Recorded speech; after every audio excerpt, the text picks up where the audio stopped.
வணக்கம். தமிழ் ஃபுட் கார்னர்ல இன்னைக்கு கொத்தமல்லி பொடி பண்ண போறோம். இந்த பொடி நல்லா கம கமன் வாசனையோட சுவை ரொம்ப நல்லா இருக்கும்.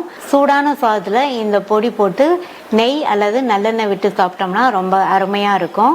அதே மாதிரி இட்லி தோசைக்கு இந்த பொடியில கொஞ்சமா எண்ணெய் விட்டு தொட்டு சாப்பிட்டோம்னா ரொம்பவே சூப்பரா இருக்கும். இப்ப எப்படி பண்றதுன்னு பார்க்கலாம். இந்த பேன்ல 2 டீஸ்பூன் எண்ணெய் சேர்த்து சூடாகட்டும்.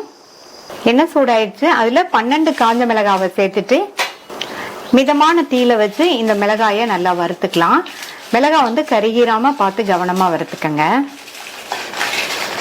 இந்த மாதிரி எண்ணெயிலேயே வறுத்துட்டோம்னா நல்லா வாசனையா இருக்கும் இந்த பொடி. மிளகாய் நல்லா வறுபட்டுருச்சு. இதை தனியா எடுத்து வச்சுக்கலாம். மீதி இருக்கிற எண்ணெயோட 1 டேபிள் ஸ்பூன் கடலைப்பருப்பும் 2 டேபிள் ஸ்பூன் உளுந்தம்பருப்பும் சேர்க்கிறேன். சேர்த்த இந்த பருப்பு வறுபட்டு லைட்டா அதனுடைய கலர் மாறி வரட்டும். இந்த மாதிரி லைட்டா பருப்போட கலர் சேஞ்ச் ஆனதுக்கு அப்புறமா இதுல 3 டேபிள் ஸ்பூன் கொத்தமல்லி விதை சேர்க்கிறேன். இப்ப எல்லாமே நல்லா வறுபட்டு வரட்டும்.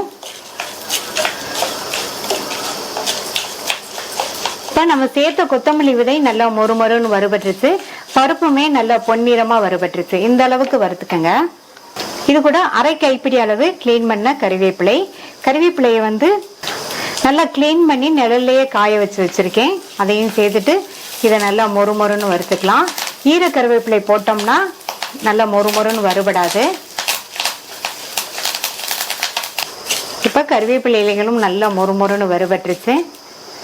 அடுத்து இதுல ஒரு நெல்லிக்காய் அளவு புளியை எந்த அளவுக்கு சின்ன சின்னதா கட் பண்ண முடியுமோ அந்த அளவுக்கு சின்ன சின்னதா கட் பண்ணி சேர்த்து நல்லா மறுபடியும் வறுத்து விட்டுக்கங்க. அப்பதான் இந்த புளி நல்லா வறுபடும். மிக்சிலையும் நல்லா ஈஸியா அரைப்படும். இப்ப நம்ம வறுத்த மல்லி, பருப்பு, கறிவேப்பிலை, புளி எல்லாத்தையும் இந்த பிளேட்ல கொட்டி ஆற விட்டுறலாம். அடுத்து ஒரு 8ல இருந்து 10 பல் பூண்டை தோலோடையே சேர்த்து நல்லா சூடி ஏறுற வரையும் வறுத்துக்கங்க.